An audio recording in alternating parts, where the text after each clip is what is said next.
ओम शांति। अज है अव्यक्त बाप दादा जी दे महावाक्य 27/3/2022 दे रिवाइज मुरली हैगी 7/3/1990 दी। अज बाप दादा जी ने आख्या रूलिंग अते कंट्रोलिंग पावर नाल स्वराज दी प्राप्ति। अज बच्चों के स्नेही बाप दादा हर एक बच्चे दी विशेष दो गल्लां विच चैकिंग कर रहे सन। स्नेहे दा प्रत्यक्ष स्वरूप बच्चों नूं संपन्न ते संपूर्ण बनना ही हैगा। हर एक विच रूलिंग पावर अते कंट्रोलिंग पावर कित्थों तक आई है, अज अइयो वेख रहे सन। जिमें शरीर दी सतूल कर्म इंद्रियां आत्मा दे कंट्रोल नाल चलदियां हन। जदों चाहो, जिथे चाहो, जिवें चाहो उवें चला सकदे हन और चलांदे रहंदे हन। कंट्रोलिंग पावर भी हैगी, जिमें स्थूल हथ पैर स्थूल शक्तियां हन, एवें ही मन बुद्धि संस्कार आत्मा दी सूक्ष्म शक्तियां हन। सूक्ष्म शक्तियां दे उत्ते कंट्रोल करन दी पावर अते मन बुद्धि और संस्कारां नूं जदों चाहो, जिथे चाहो, जिवें चाहो, जिन्ना समय चाहो इहो कंट्रोलिंग पावर रूलिंग पावर आई है। क्योंकि इस ब्राह्मण जीवन विच मास्टर आल माइटी अथॉरिटी बनदे हो। इस समाधि प्राप्ति सारा कल्प राज रूप विच अते पुजारी दे रूप विच चलदी है। जिन्ना ही अद्धा कल्प विश्व की राज्य सत्ता प्राप्त होंदी है, उसी अनुसार जिन्ना शक्तिशाली राजपद अते पूज्य पद मिलता है, उन्ना ही भगती मार्ग विच भी श्रेष्ठ पुजारी बनते हो। भगती विच भी श्रेष्ठ आत्मा दी मन बुद्धि संस्कार दे उत्ते कंट्रोलिंग पावर होंदी है।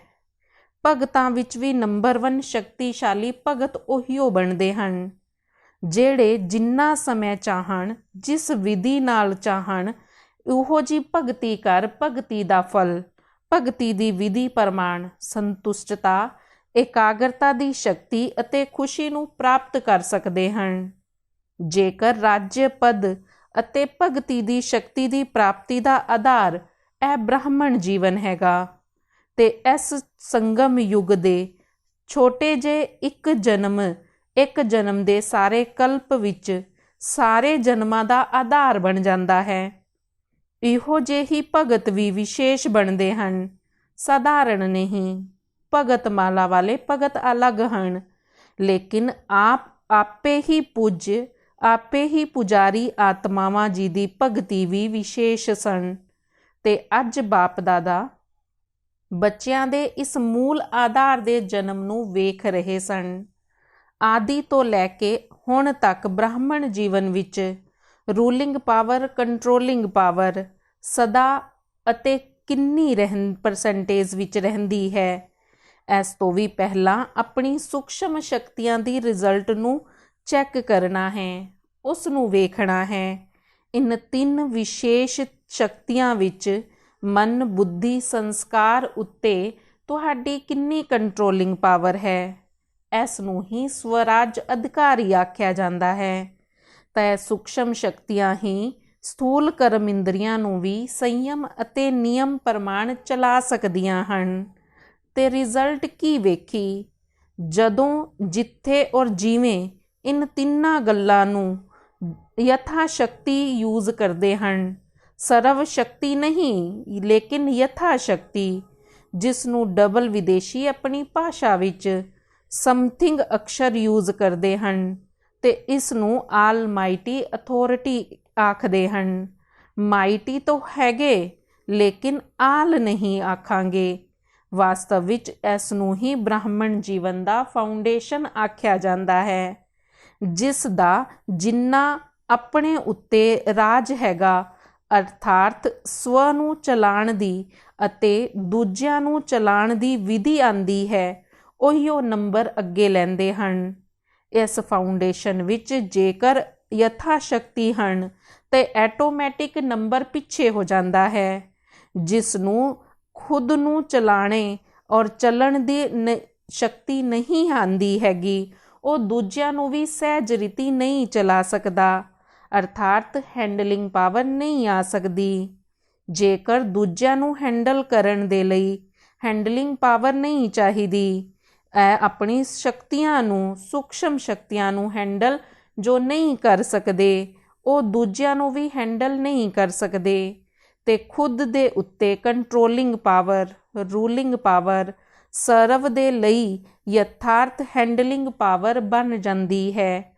ਚਾਹੇ ਅਗਿਆਨੀ ਆਤਮਾਵਾਂ ਨੂੰ ਸੇਵਾ ਦੁਆਰਾ ਹੈਂਡਲ ਕਰੋ, ਚਾਹੇ ਬ੍ਰਾਹਮਣ ਪਰਿਵਾਰ ਵਿੱਚ ਸਨੇਹ ਸੰਪੰਨ, ਸੰਤੁਸ਼ਟਤਾ ਸੰਪੰਨ ਵਿਵਹਾਰ ਕਰੋ, ਦੂਜਿਆਂ ਨੂੰ, ਦੋਵਾਂ ਨੂੰ ਦੋਨਾਂ ਰੀਤੀ ਤੋਂ ਸਫਲ ਹੋ ਜਾਣਗੇ। ਕਿਉਂਕਿ ਕਈ ਬੱਚੇ ਇਹੋ ਜਿਹੇ ਵੀ ਹਨ ਜੋ ਬਾਪ ਨੂੰ ਤਾਂ ਜਾਣਦੇ ਹਨ, ਬਾਪ ਦੇ ਵੀ ਬਣਦੇ ਹਨ, ਬਾਪ ਤੋਂ ਪ੍ਰੀਤ ਦੀ ਰੀਤ ਵੀ ਨਿਭਾਉਂਦੇ ਹਨ, ਇਹ ਉਹਨਾਂ ਨੂੰ ਬੜਾ ਸਹਿਜ ਲੱਗਦਾ ਹੈ। ਲੇਕਿਨ ਸਾਰੀ ਬ੍ਰਾਹਮਣ ਆਤਮਾਵਾਂ ਨਾਲ ਚੱਲਣਾ, ਇਸ ਵਿੱਚ ਸਮਥਿੰਗ ਕਹਿੰਦੇ ਹਨ। ਇਸ ਦਾ ਕਾਰਨ ਕੀ ਹੁੰਦਾ ਹੈ?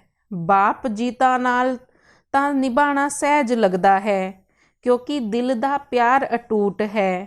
ਪਿਆਰ ਵਿੱਚ ਨਿਭਾਉਣਾ ਆਸਾਨ ਹੋ ਜਾਂਦਾ ਹੈ। ਜਿਸ ਦੇ ਨਾਲ ਪਿਆਰ ਹੁੰਦਾ ਹੈ, ਉਸ ਦੀ ਕੁਝ ਵੀ ਸਿੱਖਿਆ ਦਾ ਇਸ਼ਾਰਾ ਮਿਲਣਾ ਪਿਆਰ ਲੱਗਦਾ ਹੈ ਅਤੇ ਸदैव ਦਿਲ ਵਿੱਚ ਅਨੁਭਵ ਹੁੰਦਾ ਹੈ, ਜੋ ਕੁਝ ਕਿਹਾ ਮੇਰੇ ਕਲਿਆਣ ਵਾਸਤੇ ਹੀ ਕਿਹਾ, ਕਿਉਂਕਿ ਉਹਨਾਂ ਦੇ ਪ੍ਰਤੀ ਦਿਲ ਦੀ ਸ੍ਰੇਸ਼ਟ ਭਾਵਨਾ ਹੁੰਦੀ ਹੈ। ਤੇ ਜਿਵੇਂ ਆਪ ਜੀ ਦੇ ਦਿਲ ਵਿੱਚ ਉਹਨਾਂ ਦੇ ਪ੍ਰਤੀ ਸ੍ਰੇਸ਼ਟ ਭਾਵਨਾ ਹੈ, ਐਵੇਂ ਹੀ ਆਪ ਦੀ ਸ਼ੁਭ ਭਾਵਨਾ ਵੀ ਰਿਟਰਨ ਦੂਜਿਆਂ ਦੁਆਰਾ ਹੀ ਮਿਲਦੀ ਹੈ। ਜਿਵੇਂ ਗੁੰਬਜ ਵਿੱਚ ਜੇਕਰ ਆਵਾਜ਼ ਕਰਦੇ ਹੋ ਤਾਂ ਉਹੀਓ ਆਵਾਜ਼ ਲੌਟ ਕੇ ਤੁਹਾਡੇ ਕੋਲ ਆਉਂਦੀ ਹੈ। ਤੇ ਜਿਵੇਂ ਐਵੇਂ ਹੀ ਬਾਪ ਜੀ ਦੇ ਨਾਲ ਅਟੂਟ, ਅਖੰਡ, ਅਟਲ ਪਿਆਰ ਹੈ, ਸ੍ਰੇਸ਼ਟ ਭਾਵਨਾ ਹੈ, ਨਿਸ਼ਚੈ ਹੈ। ਇਹੋ ਜਿਹੀ ਭਾਵਨਾ, ਅਟੂਟ, ਅਟਲ, ਅਖੰਡ ਪਿਆਰ ਬ੍ਰਾਹਮਣ ਆਤਮਾਵਾਂ ਨਾਲ ਵੀ ਹੋਵੇ, ਨੰਬਰਵਾਰ ਹੁੰਦੇ ਨੇ ਤੇ ਆਤਮਿਕ ਪਿਆਰ ਅਟੂਟ, ਅਖੰਡ ਨਹੀਂ ਹੁੰਦਾ।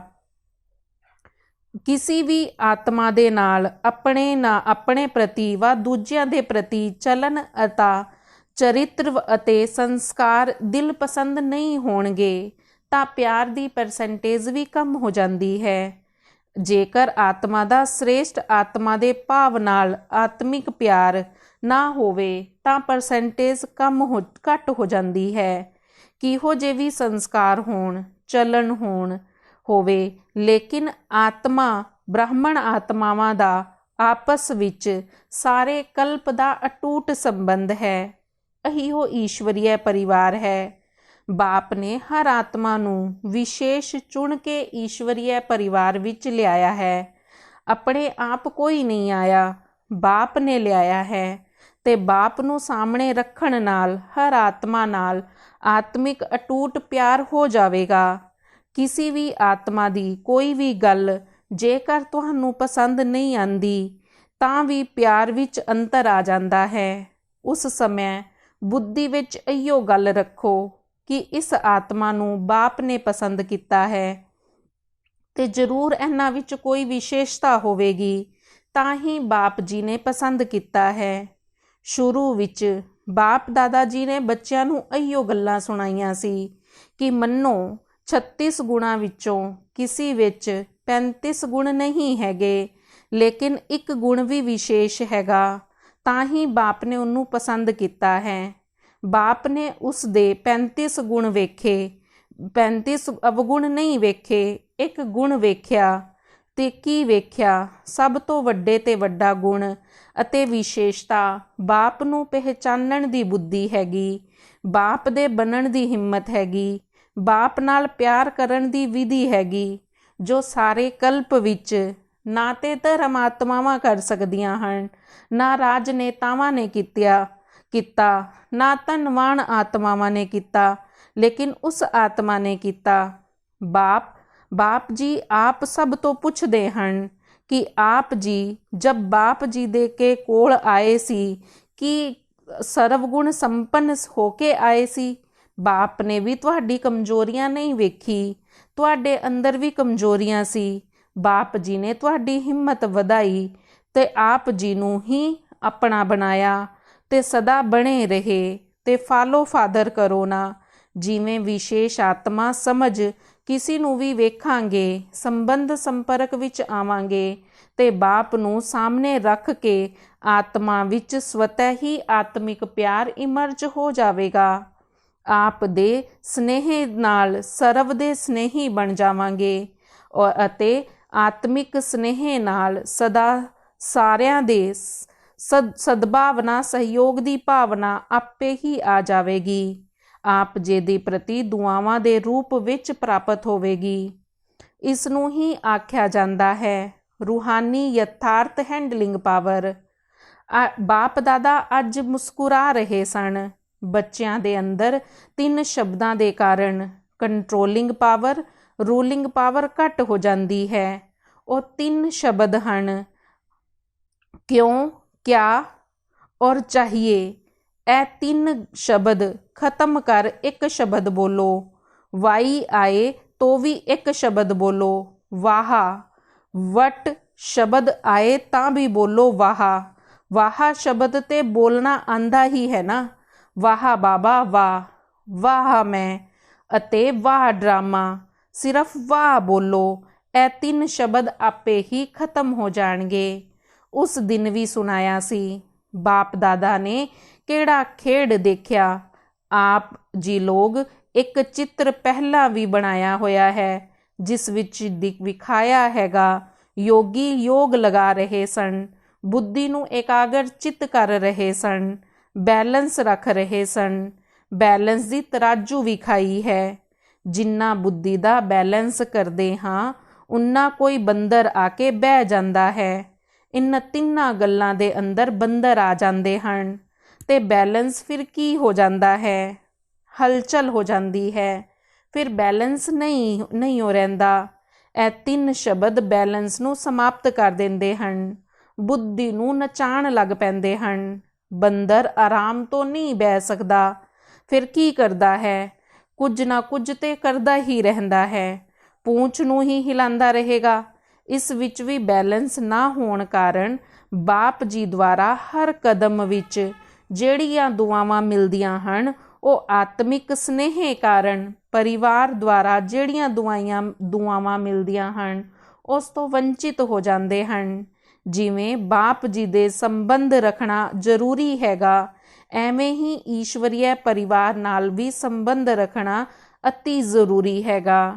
ਸਾਰੇ ਕਲਪ ਵਿੱਚ ਨੰਬਰ 1 ਆਤਮਾ ਬ੍ਰਹਮਾ ਬਾਪ ਅਤੇ ਈਸ਼ਵਰੀय ਪਰਿਵਾਰ ਦੇ ਸੰਬੰਧ ਸੰਪਰਕ ਵਿੱਚ ਆਣਾ ਹੈ।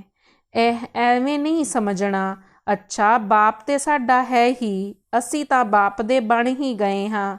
ਇਹ ਵੀ ਪਾਸ ਵਿਦ ਓਨਰ ਦੀ ਨਿਸ਼ਾਨੀ ਨਹੀਂ ਹੈਗੀ, ਕਿਉਂਕਿ ਆਪ ਜੀ ਸੰਨਿਆਸੀ ਆਤਮਾਵਾਂ ਨਹੀਂ ਹੋ, ਰਿਸ਼ੀ ਮੁਨੀਆਂ ਦੀ ਆਤਮਾਵਾਂ ਨਹੀਂ ਹੋ, ਵਿਸ਼ਵ ਤੋਂ ਕਿਨਾਰਾ ਕਰਨ ਵਾਲੇ ਨਹੀਂ ਹੋ, ਲੇਕਿਨ ਵਿਸ਼ਵ ਨੂੰ ਸਹਾਰਾ ਦੇਣ ਵਾਲੀ ਆਤਮਾਵਾਂ ਹੋ। ਵਿਸ਼ਵ ਕਿਨਾਰਾ ਨਹੀਂ, ਵਿਸ਼ਵ ਕਲਿਆਣਕਾਰੀ ਹੋ।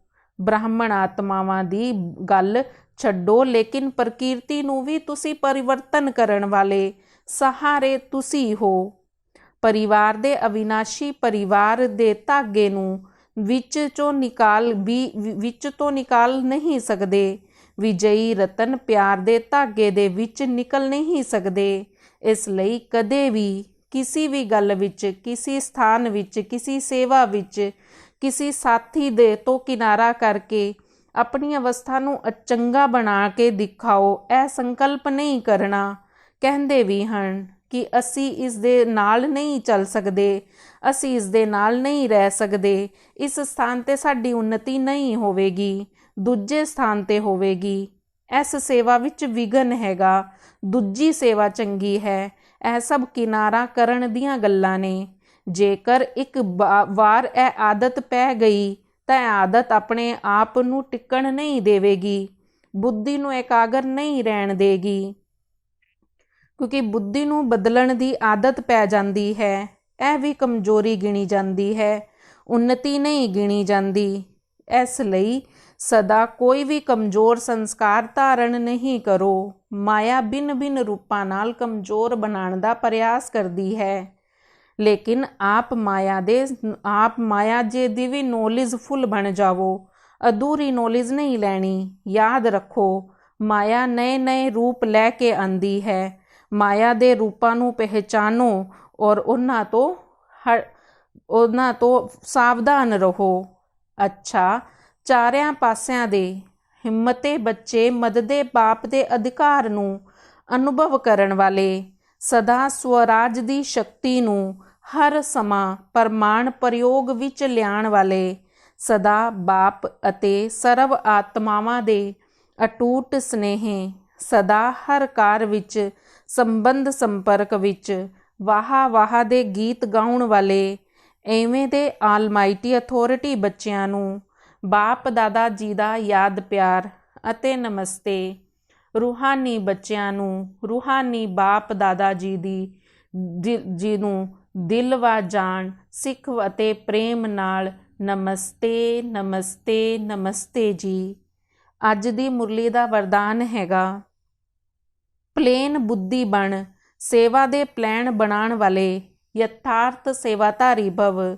ਯਥਾਰਥ ਸੇਵਾਧਾਰੀ ਉਹਨਾਂ ਨੂੰ ਕਿਹਾ ਜਾਂਦਾ ਹੈ ਜੋ ਖੁਦ ਨੂੰ ਔਰ ਸਰਵ ਦੀ ਸੇਵਾ ਨਾਲ ਨਾਲ ਕਰਦੇ ਹਨ। ਖੁਦ ਦੀ ਸੇਵਾ ਦੇ ਨਾਲ ਸਾਰਿਆਂ ਦੀ ਸੇਵਾ ਸਮਾਈ ਹੋਈ ਹੈ। ਐਵੇਂ ਨਹੀਂ ਕਿ ਦੂਜਿਆਂ ਦੀ ਸੇਵਾ ਕਰੋ ਔਰ ਆਪਣੀ ਸੇਵਾ ਵਿੱਚ ਅਲਬੇਲੇ ਹੋ ਜਾਓ। ਸੇਵਾ ਵਿੱਚ ਸੇਵਾ ਔਰ ਯੋਗ ਦੋਨੋਂ ਦਾ ਨਾਲ ਨਾਲ ਬੈਲੈਂਸ ਹੋਵੇ।